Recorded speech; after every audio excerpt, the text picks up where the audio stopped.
guard the British ranks and fort, to watch the town about, and two to stand at either hand, and one to let old Tenor out. And Billy broke locks, and Billy broke bolts, and Billy broke all where he came nigh, until he came to the dungeon door, and that he broke right and the line.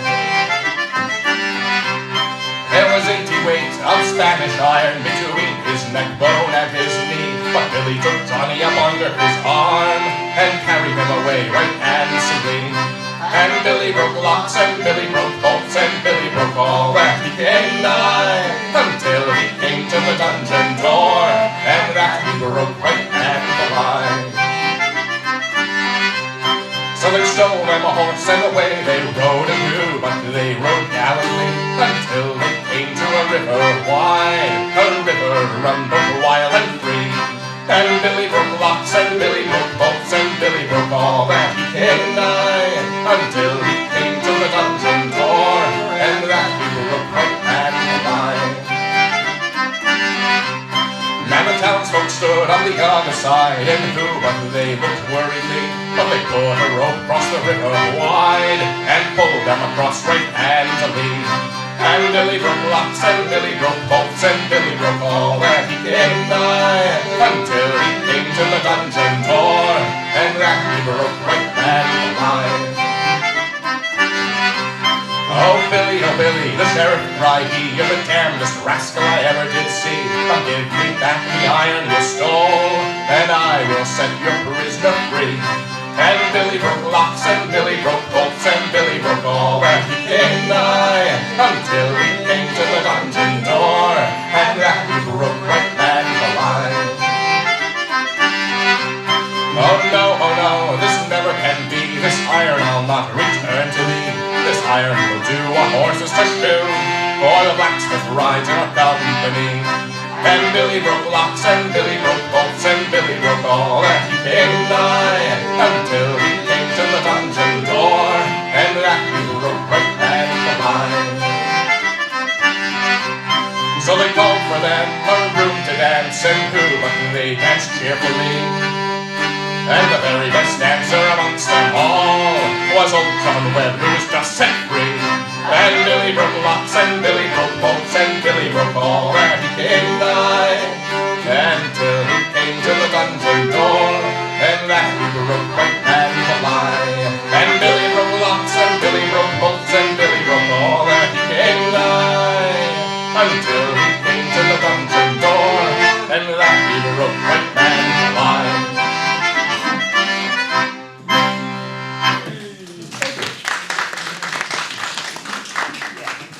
So another song that goes way back that had become popular for a while, One Morning in May. So our version is pretty much, anybody familiar with Jean Ritchie? She came from Kentucky, and she spent a lot of time doing song collection, especially over in Scotland. But she brought a lot of the music from where she grew up in the hills of Kentucky, and she played the Appalachian dulcimer. And that turned a lot of people on to that. But one of the songs that she did is One Morning in May. And a lot of people did that, including James Taylor. Really? Yeah, it was on the radio a little bit. Really? So here we are revisiting popular folk music that's real. Story of a soldier and a lady, and this song tells the story.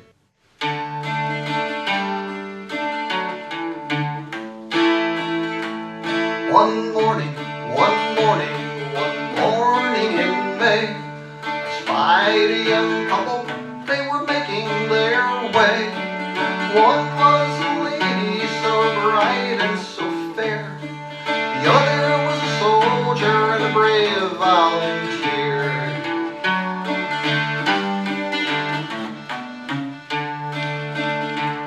Good morning, said he.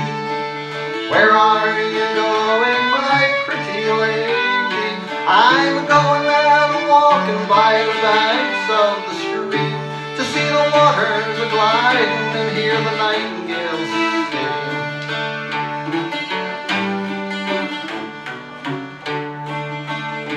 They walked and they talked for an hour or two, till out of his knapsack a fiddle he drew.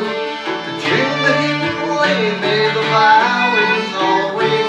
Hark, hark, cried the lady, hear the nightingale sing.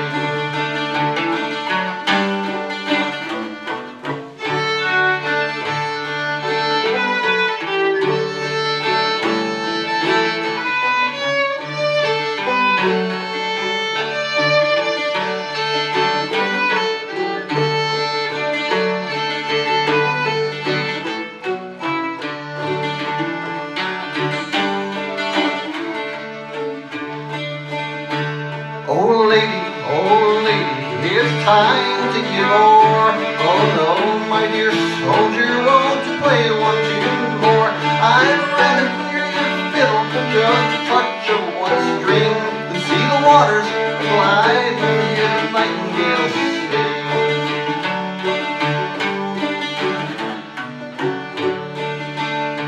Oh soldier, will you marry me? Oh no, my dear lady, that never can be. I've a wife back in London, and children twice three. 2 wives and the army's too many for me. What a jerk. I'll go back to London, I'll stay for a year. It's often I'll think of you, my little dear. If ever I return, it will be in some spring, to see the waters a-glide and hear the nightingale sing. To see the waters a-glide and hear the nightingale sing.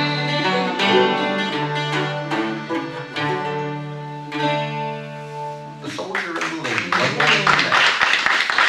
Thank you very much. So, oh, and by the way, what I'm playing here, you can call it a couple different things. I like to call it a cittern because instruments exactly like this have existed with the name cittern going back to like the Renaissance. Well, this was sold as a, quote, Irish bouzouki. Well, it's not a bouzouki. You can tell it's not a bouzouki. But I think what happened is, going back to the 1970s and 80s, young folks formed bands over in Ireland, and then somebody brought in an Irish bouzouki. I mean, a Greek bouzouki. So, oh, I'm going to play this. Oh, that's cool. But then they kind of altered it, and they made it into this, which is a cittern, which is kind of like a large mandolin with a longish neck. Anyway, Out on the Ocean.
Max, you want to tell them about what you're playing?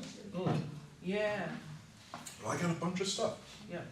We'll start with this. This is an Anglo-German concertina. So the original English style of concertina, which Larry has back there, was patented in 1825 by a fellow named Charles Wheatstone, who was his profession was actually being one of the first electrical engineers in early 19th century England. He became famous in those circles for inventing something called the Wheatstone bridge, which was the first device that could accurately measure electrical resistance. Yep. Excellent, Yep. Max. I remember. I mean, I'm not an electrical engineer at all. Furthest possible from it. So I learned about Wheatstone when I was at school. But what I didn't learn is that actually he was a pretty undisciplined person. But as a kid, he was a tinkerer and always like taking things apart and fixing things and inventing things. And the whole electrical field was new back in the early 1800s. But what he's much more famous for is inventing the concertina, which having absolutely nothing to do with his chosen field whatsoever. And isn't that a little lesson for everybody? So the English style was Charles Wheatstone. This German style came out of Germany a few years later in the 1830s. This is the style of concertina that became extremely popular throughout the rest of Europe and also the United States. They were being mass produced in Germany, packed onto ships, and brought over here. Usually to the port of New York is where they would be brought into. it's the one the Irish folks play. Yeah. Because it's cheaper than the fancier one.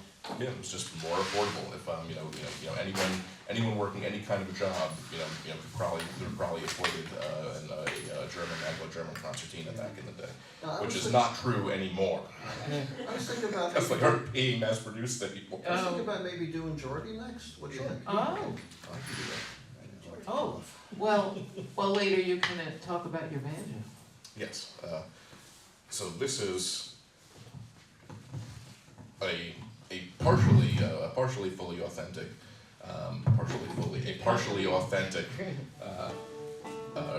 early 19th century fretless banjo. The neck on this is about 150 years old, and all the rest of it, even though all the rest of it looks really old because I've been playing it quite hard for a number of years now. The rest of the instrument was furnished around the neck by a friend of mine, Don Gardner in Grafton, Ohio, who specializes in reproducing and restoring traditional 19th century string instruments. A very interesting thing to do. Some of the things that set this banjo apart from the modern banjo is that it has no frets on the neck at all. So a completely fretless instrument. Open back, so there's no heavy resonator pot mounted to the back of this to help force sound out like with modern banjos. Geared tuners were not invented yet, so these are just basically fiddle pegs knocked in there. And they were traditionally strung with gut strings, and because of that, this instrument is tuned several steps lower than the modern banjo, which gives it a very not sort of banjo-y sound. Well, not to modern ears. We're going to do a Scottish song that Max found. Robert Burns. Yeah, Is it Robert really? Burns? I didn't know it was from the Burns thing. One of our specialties also is Scottish music, and we've done shows featuring that. Scottish folk music is very appropriate for January because Robert Burns' birthday is January 25th.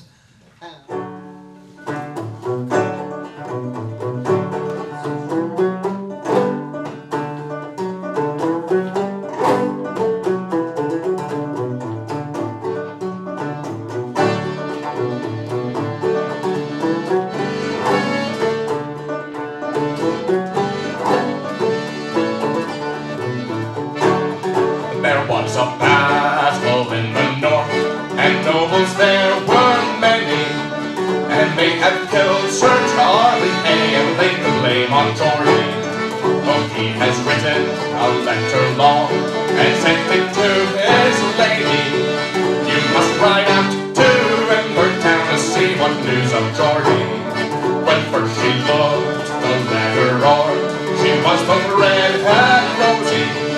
She had not read her word but twa, but she turned pale as the lily. Oh, harness me, my fastest steed, my men shall all ride with me, and and I shall neither eat nor drink till Edinburgh town to see me. So she was saddled in her fastest steed, her men they all rode with her, and she did neither eat nor drink till Edinburgh town had seen her. At first she saw the heading block, and then the axe to wend him, and Geordie covered down the stairs with bands of iron upon him. Though he was chained and fettered strong, in iron and steel so heavy, 'twas not a man in all the court as by the man as Geordie.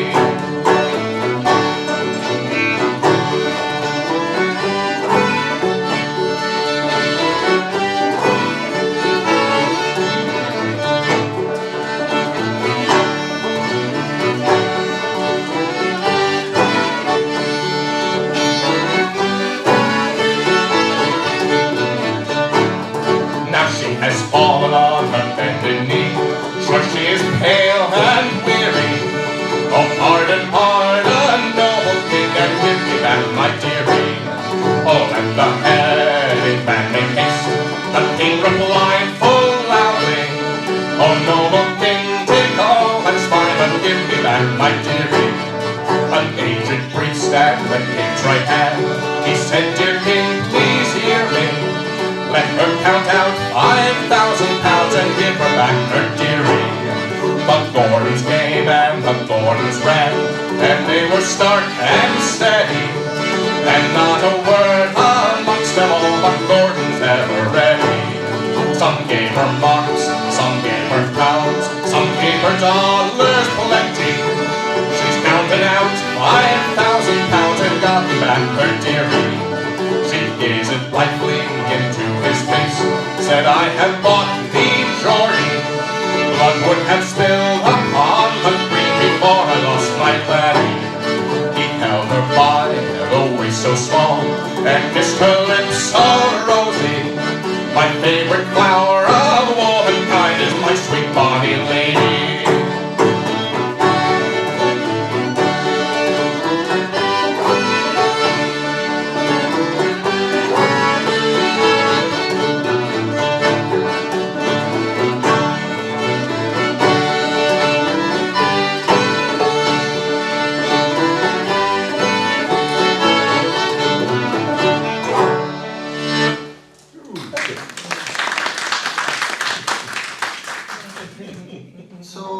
Song by Stephen Foster with a wonderful chorus.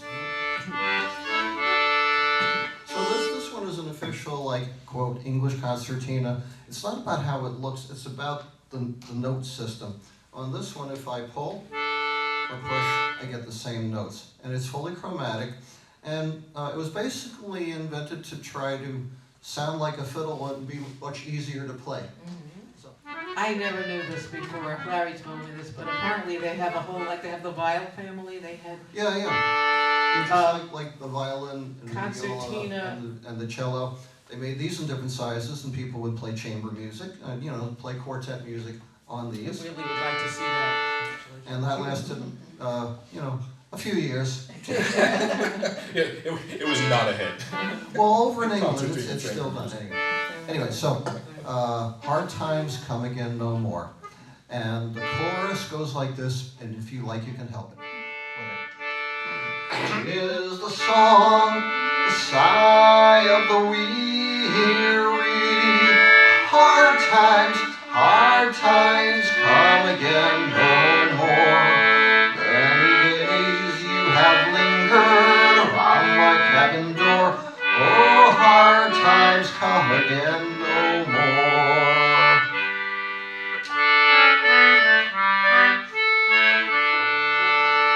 Let us pause in life's pleasures and count its many tears, while we all sup sorrow with the poor.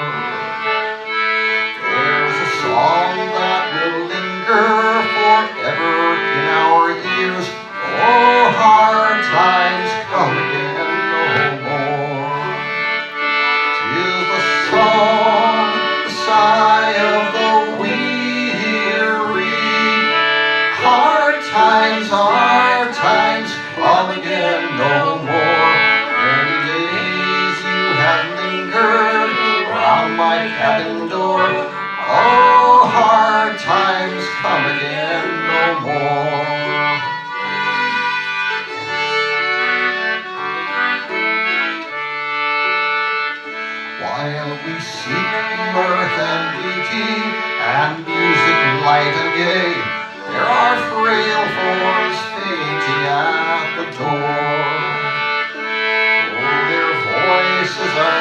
silent, air pleading looks to say, oh, hard times come again no more.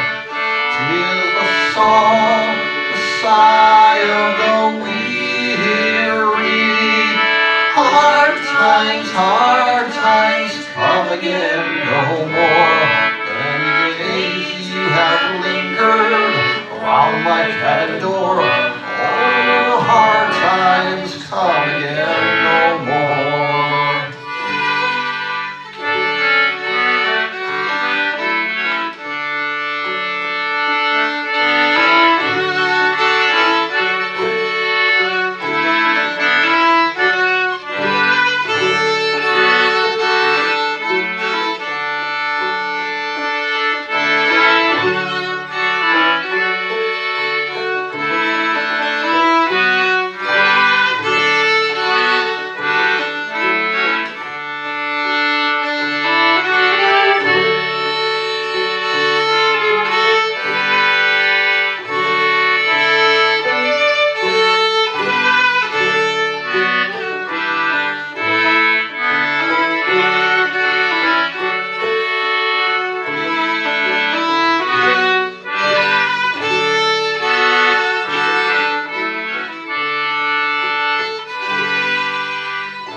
Hard times come again no more.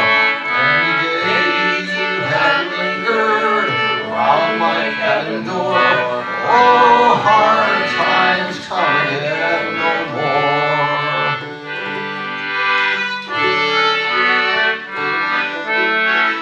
So let us pause in life's pleasures and count its many tears, while we all sup sorrow with the poor. There's a song that will linger forever in our ears. Oh, hard times come again no more.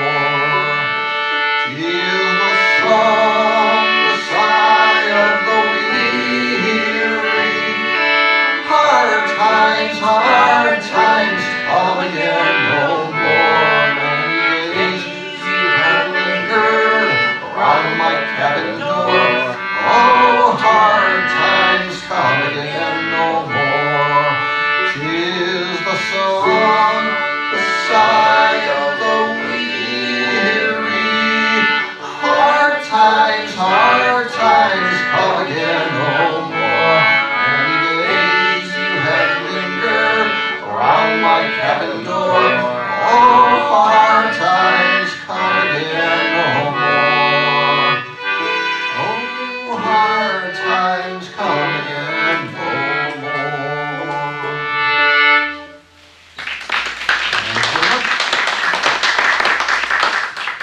So we often play for old time dances. We call it contra dancing, coming from like the New England tradition. It's like most of the dances have very similar moves to square dancing, but you don't do it in squares. You do it in like you line up. It's not country line dancing, but you do it in long lines. And we have a wonderful dance caller named Chart Guthrie that we do it with a lot in all kinds of places. We'll be doing some of that at Old Bethpage for candlelight evenings. Yep. But we get a lot of Thanksgiving weekend and. I'll have to find a place for his Thanksgiving. Oh, We'll yeah. see. Anyway, but we often, as the final dance, we'll do this pair of tunes: The Red-Haired Boy and Soldier's Okay. Joy. I usually save this for the end, so. Well, in case you don't know, this thing is called a hammered dulcimer. Dulcimer is a word from Latin, from the root dulce meaning sweet. Been around for thousands of years, maybe like 5,000 years, goes back to ancient Egypt originally. But to keep the story short, people played it here in North America starting around 1700 up till the early 1900s. Music changed and people in America didn't want to play them anymore until we got to the folk music revival, and then around the 1980s people started doing this again. But there are parts of the world where they're still common, particularly Central and Eastern Europe, all the way out through Siberia, and then India and Iran, there are versions, and China. But this is the old-time, standard, basic American version.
Concertinas were extremely popular during that period. Yeah. They were small, they're light, they're pretty easy to carry around.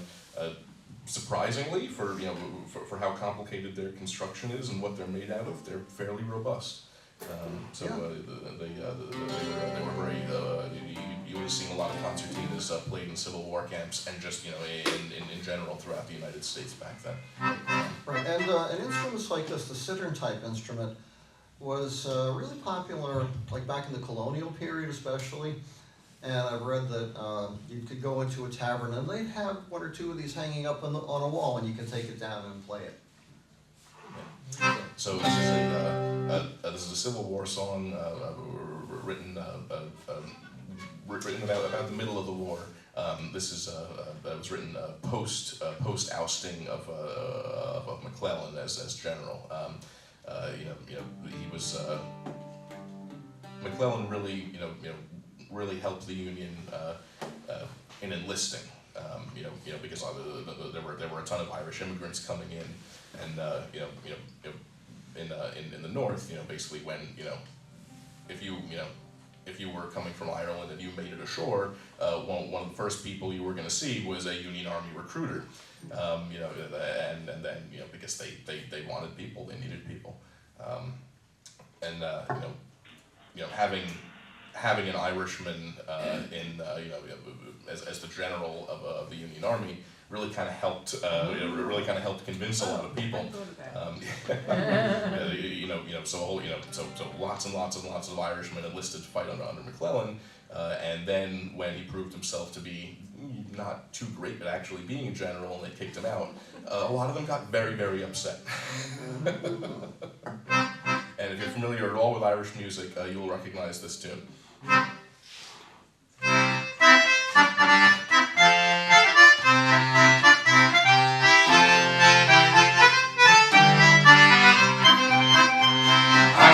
A modern hero, and my name is Paddy Carney. Not long ago I landed from the banks of sweet Killarney. I used to cry out so fat because it was my trade, sir, till I listed as a soldier boy in Corcoran's brigade, sir, for the fight for Uncle Sam. He'll lead us on to glory, oh, he'll lead us on to glory, oh, to save the stripes and stars. Now once in the regimentals, my mind did bewilder. I bid farewell to Biddy dear and all the darling children. Who says I'm the Irish volunteer, the devil the one of raiders. So long as we've a soldier bold McClellan for to lead us, we'll fight for Uncle Sam. He'll lead us on to glory, oh, he'll lead us on to glory, oh, to save the stripes and stars.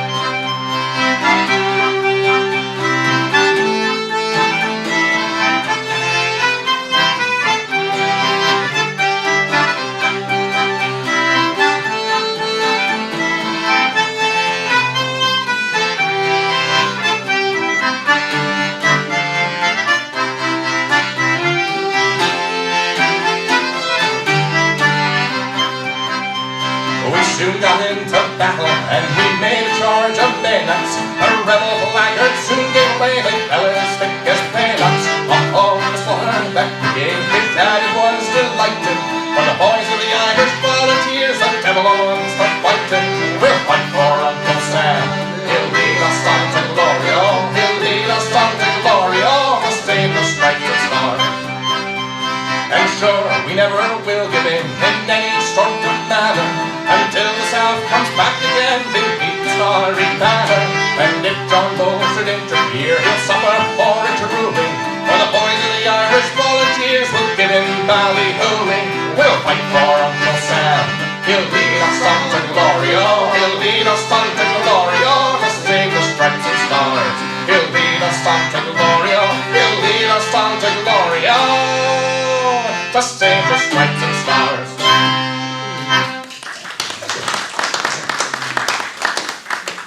This is a single row melodeon with four stops. This is another instrument that originated in Germany, like the Anglo-German concertina, and became very popular with the Irish. And here's a little commercial. Oh, what? Because this instrument and that both came from a wonderful shop in Dublin, Parrick McNeila Instruments. So they specialize in reed instruments, melodeons especially, and we were thinking of concertinas. monetizing this, right? I also got this from them. So maybe I'll send them this, and maybe we'll get. Oh, you do? Tony got her I have a wood from flute from them too. Yeah. So we got a nice jumpy traditional Irish polka. And Irish polka. Hold on.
y'all please join us on the chorus?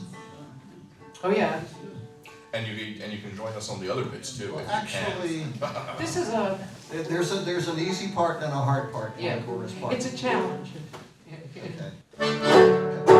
There was a bog, a rare bog in a rattling bog. And the bog down in the valley, oh, the rattling bog down in the valley, oh, the rattling bog down in the valley, oh. And in this bog there was a hole, 'twas a rare hole and a rattling hole. And the hole in the bog down in the valley, oh, the rattling bog down in the valley, oh, the rattling bog down in the valley, oh. And in this hole there was a tree, 'twas a rare tree and a rattling tree. And the tree in the hole in the bog down in the valley, oh, the rattling bog down in the valley, oh, the rattling bog down in the valley, oh. And on this tree there was a limb, 'twas a rare limb and a rattling limb. And the limb on the tree in the hole in the bog down in the valley, oh, the rattling bog down in the valley, oh, the rattling bog down in the valley, oh. And on this limb there was a branch, 'twas a rare branch and a rattling branch. And the branch on the limb and the limb on the tree in the hole in the bog down in the valley, oh, the rattling bog down in the valley, oh, the rattling bog down in the valley, oh. And on this branch there was a twig, 'twas a rare twig and a rattling twig. And the twig and the branch and the branch and the limb and the limb and the tree in the hole in the bog down in the valley, oh, the rattling bog down in the valley, oh, the rattling bog down in the valley, oh. And on this twig there was a nest, 'twas a rare nest and a rattling nest. And the nest on the twig and the twig and the branch and the branch and the limb and the limb and the tree in the hole in the bog down in the valley, oh, the rattling bog down in the valley, oh, the rattling bog down in the valley, oh. Now in this nest there was an egg, 'twas a rare egg and a rattling egg. And the egg and the nest and the rest of the twig and the twig and the branch and the branch and the limb and the limb and the tree in the hole in the bog down in the valley, oh, the rattling bog down in the valley, oh, the rattling bog down in the valley, oh. Now on this egg there was a bird, 'twas a rare bird and a rattling bird. What the heck kind of bird is that? I don't like any of these birds. Oh, no, not that. And the bird and the egg and the egg and the nest and the nest and the twig and the twig and the branch and the branch and the limb and the limb and the tree in the hole in the bog down in the valley, oh, the rattling bog down in the valley, oh, the rattling bog down in the valley, oh. Now on this bird there was a feather, 'twas a rare feather and a rattling feather. And the feather of the bird and the bird and the egg and the egg and the nest and the nest and the twig and the twig and the branch and the branch and the limb and the limb and the tree in the hole in the bog down in the valley, oh, the rattling bog down in the valley, oh, the rattling bog down in the valley, oh. Now on this feather there was a louse. Ew. What? Where'd you get this version from? A louse. Ew. Ugh. What? It's just one louse. Feather No bird such thing as outside. one Let louse. louse live outside. Singular louse, whatever. No. And the louse on the feather, on the feather, on the bird, and the egg, and the egg, and the nest, and the nest, and the twig, and the twig, and the branch, and the branch, and the limb, and the limb, and the tree, and the tree, and the hole in the bog down in the valley, oh, the rattling bog down in the valley, oh, the rattling bog down in the valley, oh, the rattling bog down in the valley, oh, the rattling bog, and the bog down in the valley, oh.